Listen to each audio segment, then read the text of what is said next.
I'm your host, Lou Carter, founder of Most Loved Workplace. The Leader Show brings together executives and leading thinkers to bring into focus our collective purpose and passion for what we do and where we do it. The search for occupational fulfillment, happiness, pride, and passion starts here. Hey, so we're live. DJ Cardenas, nice to see you today. It's great to have you on the show. Great to see you as well, Louis. Thank you for having me. It's awesome to have you. I'm really excited about this because we're going to be talking about your book, Weekly Leadership. And there it is, Weekly Leadership. We're going to learn so much from DJ today. He's going to teach us about the principles of weekly leadership and the things we can do to become even more effective, great leaders. Right, DJ? Yes, exactly. We're going to dive into it. I'm excited and I'm ready to go. Me too. So this is great. So DJ, tell me first more about what brought you to write this book. So it's really interesting because for me, as I look back, and I've been doing this over the last week, I've been realizing I've had so many experiences. And I think we've all had this, right? Whether you're, coaching others or you're consulting, or maybe you're a leader within an organization. As you look back, you realize you've had these different experiences, a multitude of them that have led you to that point, right? And, I look back, I remember when I graduated from college, I was working for the New Jersey Lottery. I'm in North Carolina now, but I remember working for the New Jersey Lottery. I was in the event management and entertainment field. I worked my way up, and then they moved me to consulting. And I was consulting some of our clients that we had. And I remember having this kind of epiphany moment when I was talking with a coworker. We were talking about, he was getting his PhD at the time, and he was in that whole process. And I remember talking about building relationships. And for some reason, I don't know what it was, but it hit me like a ton of bricks.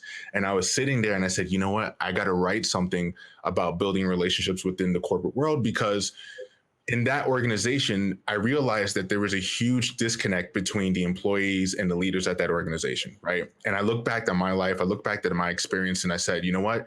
If I can teach a little bit of what I know, because I've led several teams within the event management field, I've had all these experiences, and I realized that I had much better engagement than what I saw within the office and within the organization. If I could teach a little bit of that, how much that would impact them. And not only that, how many other companies and organizations are struggling with that on a daily basis, right? So, we were probably 250 plus, I want to say, individuals within our organization. Imagine how many others are struggling. And that's when I started to really do the research, where I said, wow, like the numbers were staggering. 85%, based on the Gallup research, 85% of people are disengaged or hate their job. That's a pretty shocking number. So that was when I started to really focus my energy towards how I can teach people what leadership and not what leadership is about, but how they can become better leaders and become the leader that they were born to be. That's excellent. And I think about what you said about disengagement and the disconnection really between the leader and the organization. Tell me more about like the lessons. Do you have specific lessons that you teach in weekly leadership? 100%. So first, kind of to give a little context, I came up with the name Weekly Leadership because for me, every single day, every single hour, every single week, we're becoming better leaders, right? It's a consistent process. It's a whole journey. And of course, that journey changes over time as you go through different waves of life. But the premise of the book and what I teach is what I call the 5 keys of impact leadership. As a matter of fact, I have a little poster there. And the 5 keys of impact leadership is very simple. It's communication, collaboration, consistency, courage, and care, right? Communication, because that's the basis of all the relationships that we build as leaders, and not only in our professional life, but in our personal life as well, in our communities and so on.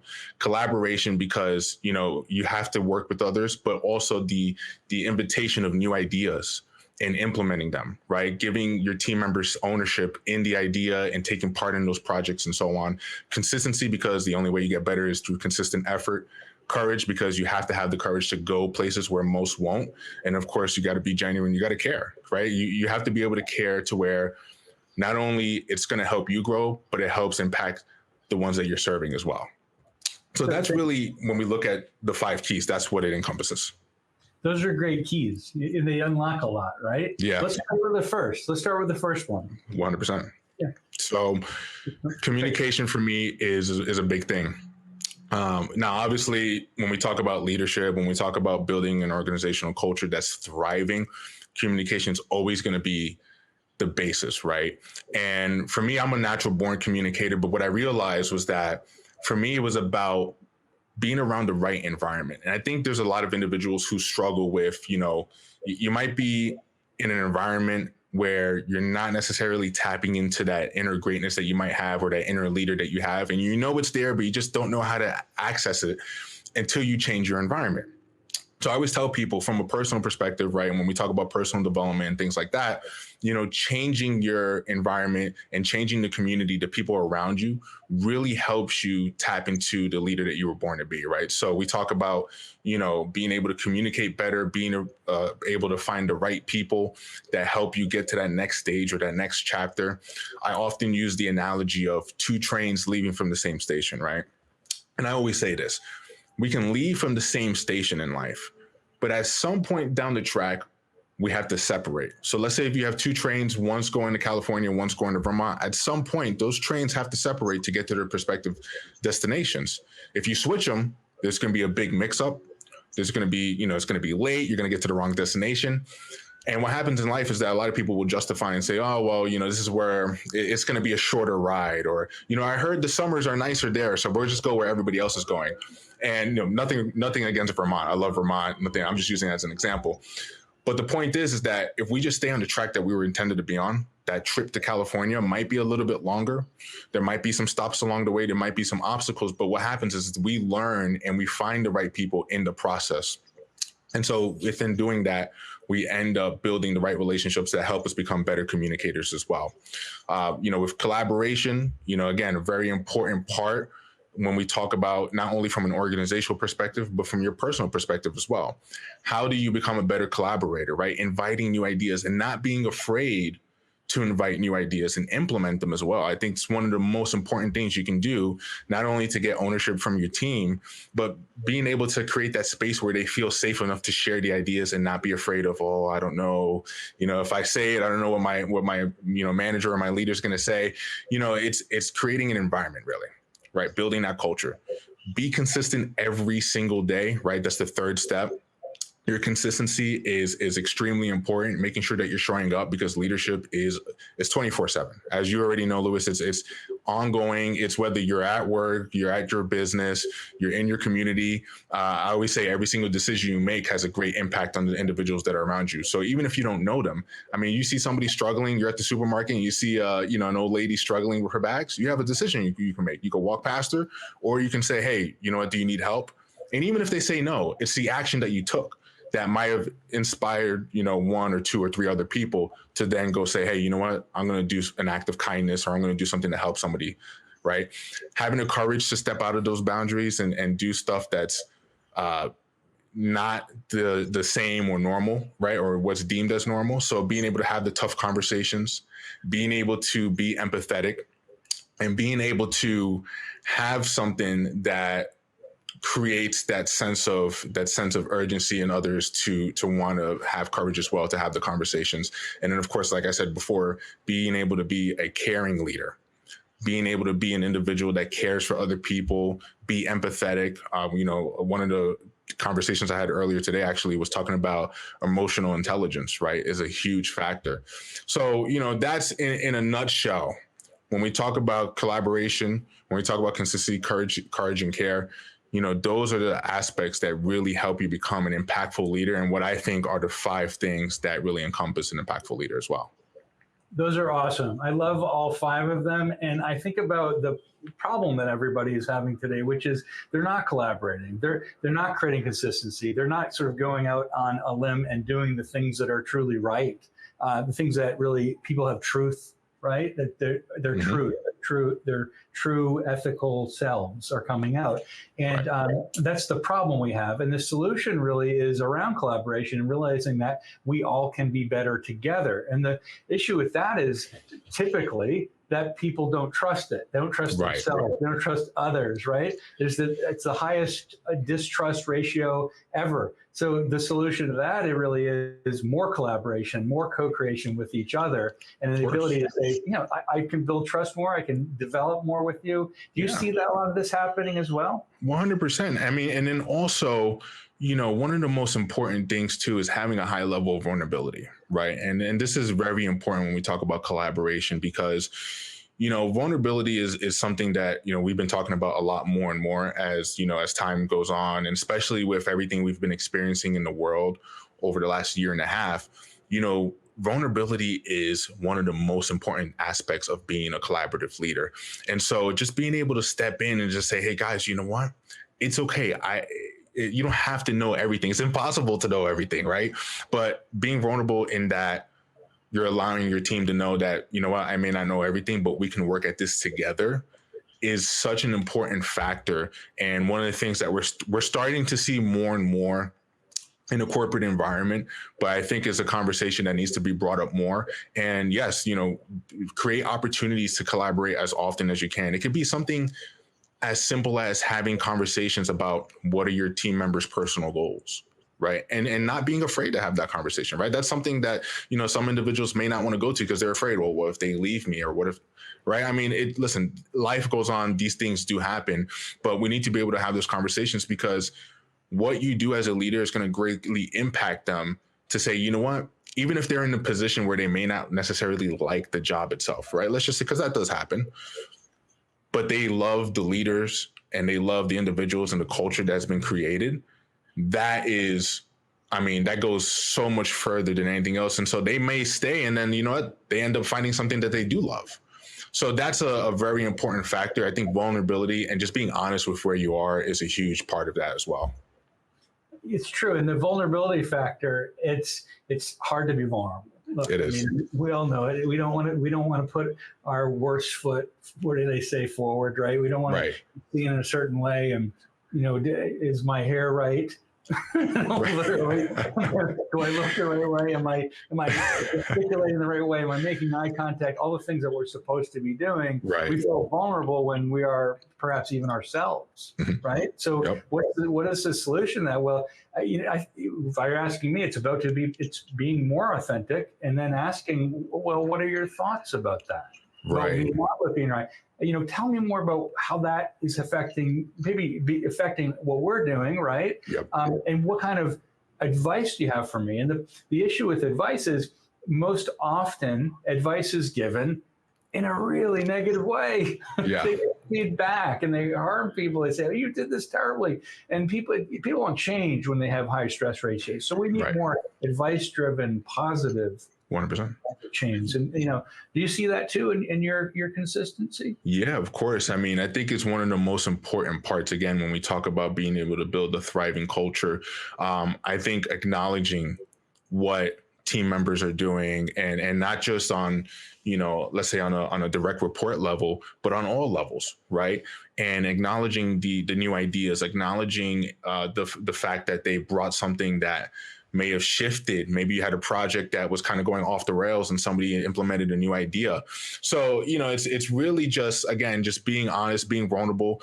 We see this conversation coming up when we talk about, let's say, like millennials moving into the workplace, right? And that's always a big conversation, or the new generation moving into the workplace, where leaders may struggle with connecting with them.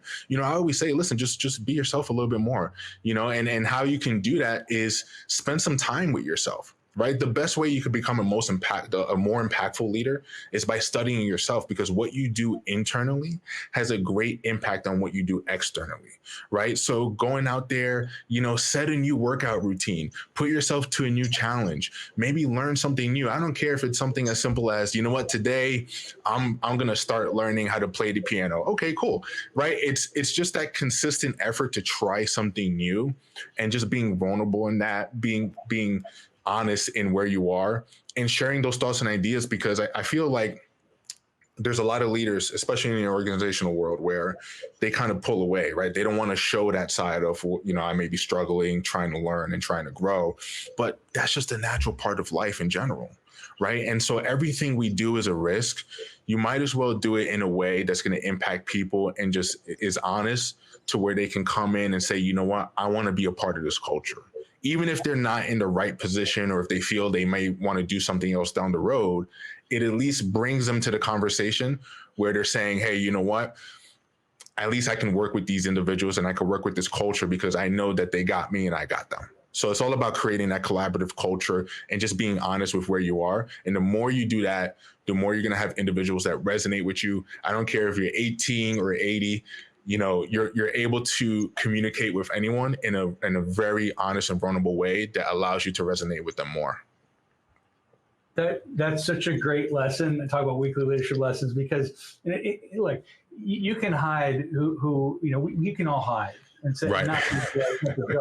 We put on all these airs. I remember 25, 30 years ago, I was putting on the tie and going into work and listening to what everyone said to tell me to do. And, what happened as a result of that? Well, they all went to a party and party all night, right? Yep. And I was left at work until 2 a.m. without code and key, went downstairs, and, I had to call the police to get out. You know what I'm saying? Literally. So, what happens when you're not yourself? You're going to get 100%. Yeah. So there's a risk to it as well. There is, yeah. And I think also too, that's a great point as well, because I think what a lot of individuals, and this is kind of more for a younger generation, but what I've seen is, this kind of internal battle of, the transition from where you are to where you want to be. And I've seen it more now because I think we're becoming more transparent in today's world, right? And I mean, obviously, it's almost inevitable with social media and all the different things that we have out there, the different tools and resources. But there's always this internal battle that I see of, I do want to go out and I want to be around and I want to hang out with my friends and all these different things. But then there's also the aspect of, well, I also want to do this too. I want to achieve these goals. I want to get fit. I want to get right. And so I've seen that. And that's another big part of leadership as well. Again, going back to the more internal aspect is just asking yourself what it is that you resonate with most. And again, the analogy that I used about the trains, you might want to go out, you might want to hang out, you might want to do all these things. And then this is kind of, again, more towards the younger generation. But then also ask yourself where it is that you're trying to go and what are the steps that you need to take, because yes, it's going to be a little bit harder. Yes, there's going to be struggles. There's going to be obstacles. There's going to be all these different things. But I learned something from a very good friend of mine, Clint Pulver. He just released a book called I Love It Here. It's an awesome book talking about organizational culture. And we had a conversation. He said, DJ, association matters, right?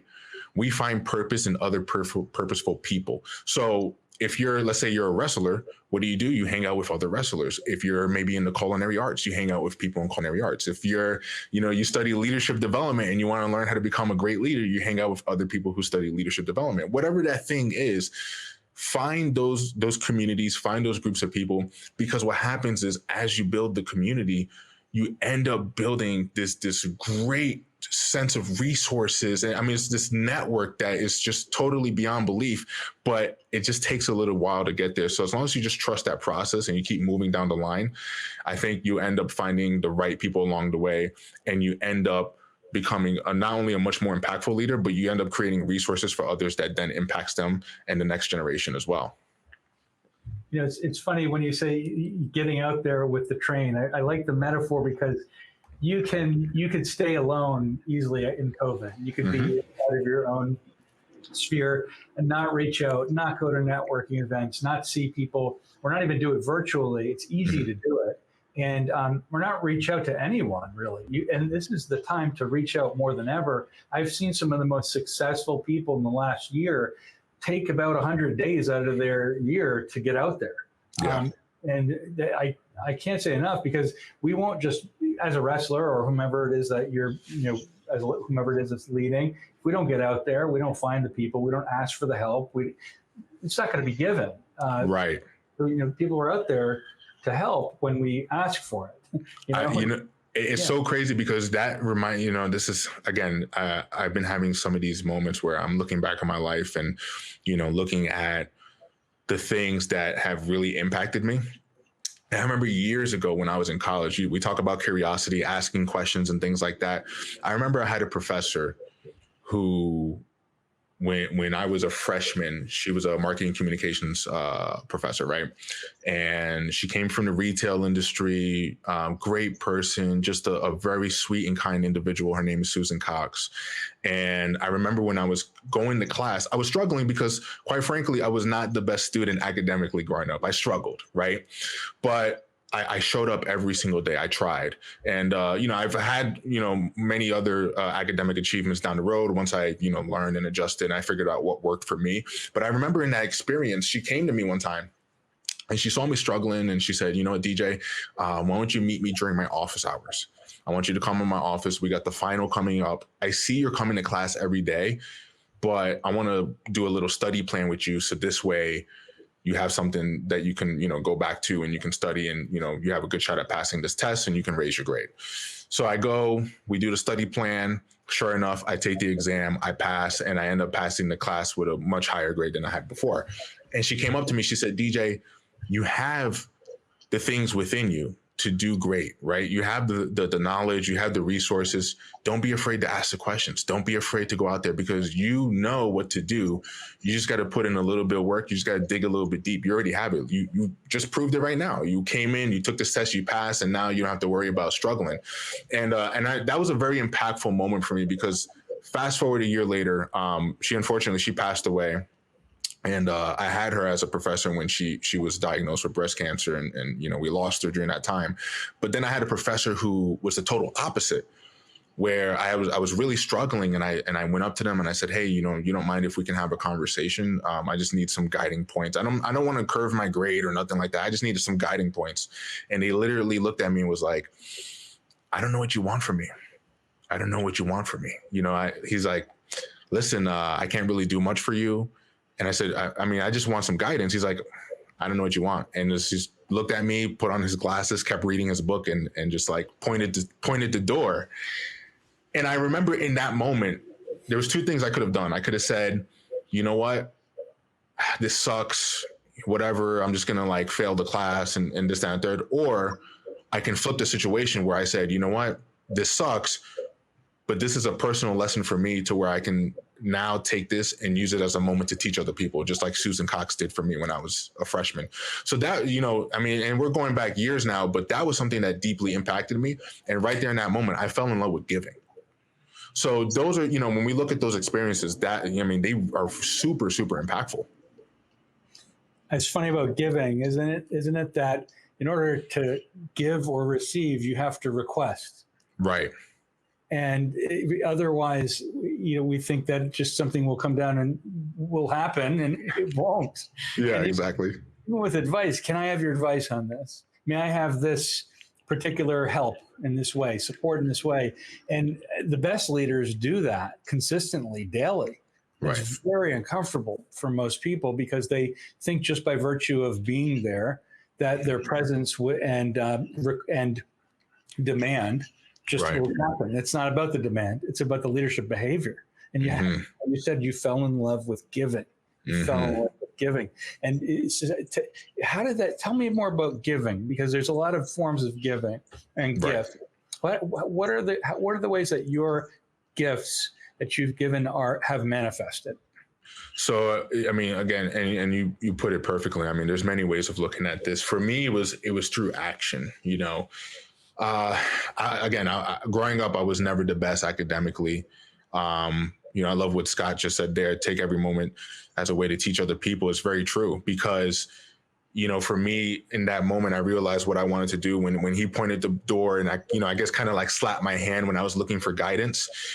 That's when I fell in love with giving because I used it as a moment to say, you know what, I don't want to do that to other people. I want to make sure that I can help other people and guide them. So, I remember when I first started my career, I got into the lottery industry. I was working in event management. And one of the terms that just kept coming up in my mind was being in the trenches. And what I mean by that is, and I have a lot of family members that were in the military.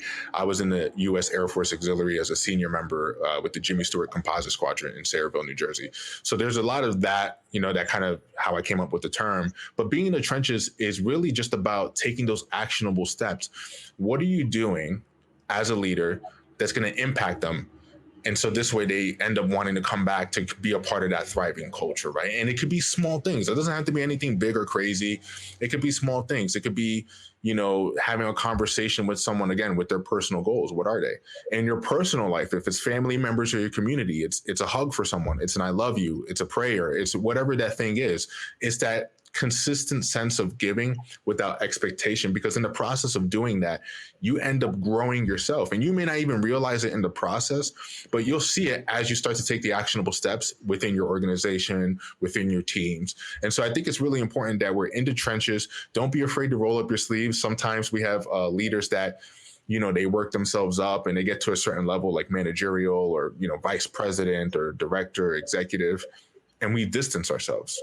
We figure, you know what, we're at this level now, I'm good, right? And sometimes we forget what it's like. So being able to go in there, being able to roll up the sleeves. One of my favorite terms is managing by wandering around. One of my favorite books by Donald T. Phillips, he talks about it in a book called Lincoln on Leadership. Abraham Lincoln was very famous for doing that. He would go into the field. He would have the conversations. He wanted to talk to soldiers. I don't know when the last time was, but he would have soldiers come to the White House on the front lawn, and he would go down there and talk to them, right? Just talk to them. Hey, how you doing? How's everything going? What are your thoughts? And then they coined it. There's a book called In Search of Excellence that came out in the 80s that coined it MBWA, Managing by Wandering Around. And so that has deeply impacted me. And for me, it's just about taking the actionable steps, being able to do the things that are going to impact people, not in a very big, grandiose way, but in the small ways, right? It's not always about throwing a pizza party and, hey, let's have a pizza party at tomorrow's, town hall meeting. Let's have a conversation. Let's talk about what you want to do. Let's talk about how we can get better and not be afraid. Again, courage, not be afraid to have those real conversations, because that is where we grow the most. So that's how I look at it. It really is about these real conversations, isn't it? Because, like you said, Abraham Lincoln, he had an open tent policy. Yes. Literally his tent when he's out there, and he went everywhere. And that when you said that, managing by wandering around, I thought of not that we're all Elon Musk, right? Even close to being like Elon. Everybody thinks they should follow the practices of these greatest who are billionaires. Not that we are Elon Musk. However, Elon he brags about living in a 250 square foot space. Yes. Having a cot, right? And over in his in next to the production facility where he works on the Tesla 3s and S's and making them better. And I really do think that I believe that is a really good case of you need to get closer to the customer, closer to the employees who are doing the real work.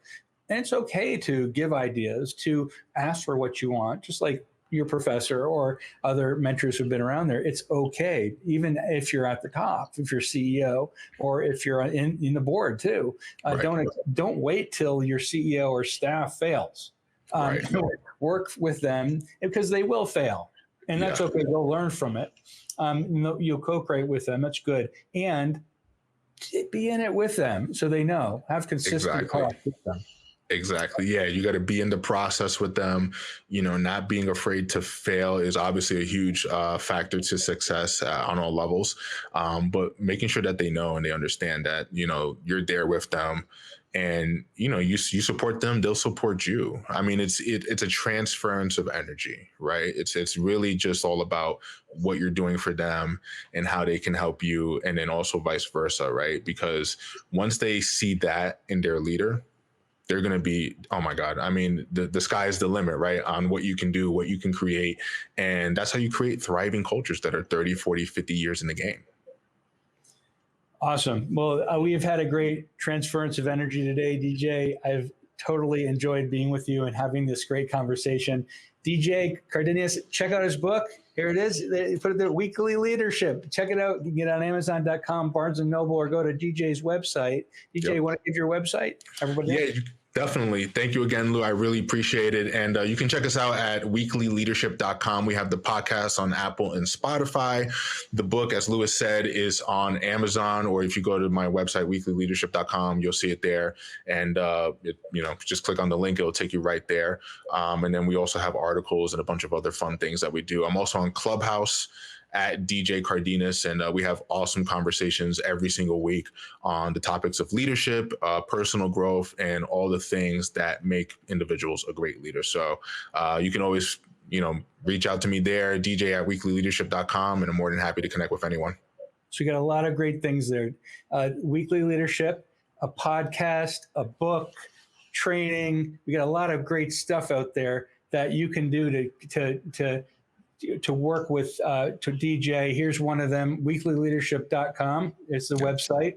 And on Amazon, Weekly Leadership, check out his podcasts, all the awesome things he's talking about. And just remember his 5 areas that he's talked about, which are awesome. You know, these 5 great areas of collaboration, consistency, courage, and we had vulnerability too in there, didn't we? Right? Yeah, we have communication, collaboration, consistency, courage, and care. What I call the 5 keys of impact leadership. Oh, it's awesome. I mean, we follow these weekly leadership competencies and behaviors. We're going to get better. The whole world's going to get better. I know it. And that's just, it's the drop in the sand. As they say, a great book by Waldrop called Chaos Theory. You've heard of this. And it's just a drop in the sand that we make that just changes the whole, transforms the whole system. And DJ just did that today for all of us. So DJ, thank you so much. It's great seeing you. Thank you, Louis. Thank you so much. And I appreciate the opportunity again. Thank you.